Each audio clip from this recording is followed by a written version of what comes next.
কমপক্ষে 428 বছরের পুরনো একটি ব্রিটিশ নথি নিয়ে রহস্যের জট খুলেছে। নথিটি রানী প্রথম এলিজাবেথের সময়কালীন।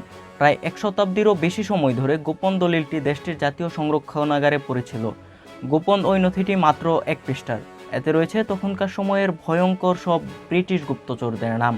এর মধ্য দিয়ে রানী প্রথম এলিজাবেথের সময় গুপ্তচর বাহিনীর ভয়ঙ্কর কার্যক্রমের সত্যতা বের হয়ে এসেছে।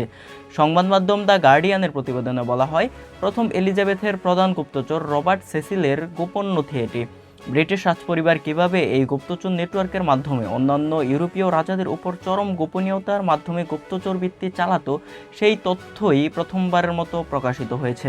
ইতিহাসবিদ স্টিফেন আলফোর্ড বলেন, ওই নেটওয়ার্কটি গভীরভাবে বিস্তৃত ছিল। তিনি প্রায় 15 বছর আগে জাতীয় সংরক্ষণাগারে তালিকাটি খুঁজে পান। এরপর থেকে তিনি প্রথম এলিজাবেথের গুপ্তচরদের নিয়ে অনুসন্ধান শুরু করেন। নিরবিচ্ছিন্নভাবে তদন্ত চালিয়ে যান ওই অধ্যাপক। স্পাইমাস্টার সেসিলের সঙ্গে জড়িত সব গুপ্তচরদের তথ্য সংগ্রহ করেন তিনি।